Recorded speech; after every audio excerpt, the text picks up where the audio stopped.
Je suis dans la lumière du matin pour vous donner quelques extraits d'une conférence faite récemment autour de Léonard de Vinci. Nous sommes ici près de Bayonne et il y a dans le musée Bonaelleux quelques très beaux dessins de la main du maître florentin. Ce sera donc l'occasion de parcourir les étapes principales de sa vie et de saisir l'esprit de fond de sa démarche, avec l'analyse poussée de quelques chefs-d'œuvre, la Vierge au Rocher, la Vierge en Sainte-Anne et évidemment la Joconde. J'aurai l'occasion bientôt de faire un sujet plus approfondi autour du portrait de Mona Lisa. Voilà, j'espère que ces extraits, ces démos, vous donneront l'occasion d'en savoir un petit peu plus, d'en entendre plus. Je vous dis à bientôt.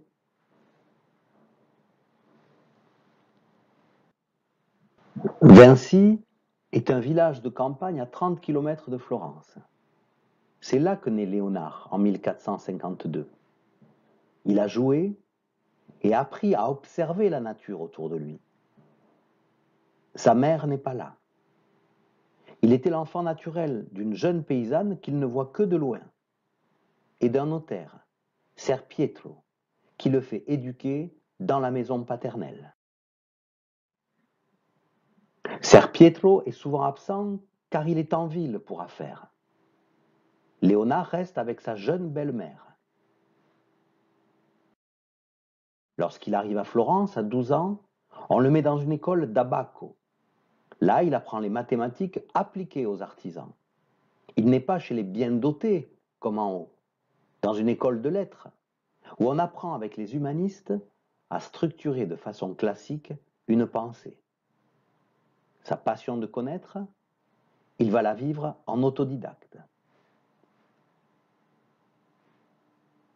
Florence est sous le pouvoir dit démocratique de la ville. Florence est sous le pouvoir dit démocratique de la famille Médicis, qui tire profit des progrès de la Renaissance dans la ville embellie par les ouvrages d'art commandités par elle ou par les corporations.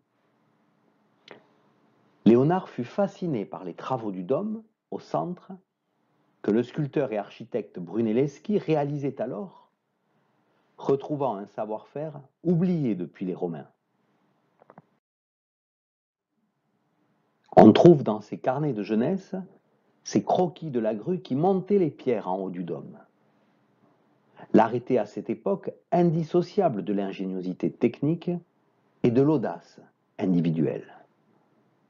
Poulies, leviers, mécanismes reflétaient eux aussi ce sens d'une beauté nouvelle.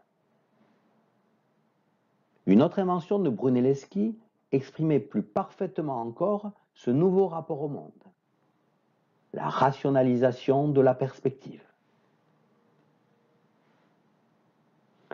Il avait mis au point une expérience visuelle qui démontrait que les lignes en profondeur de l'espace réel convergeaient sur le plan en un point situé à l'horizon de chaque regardeur.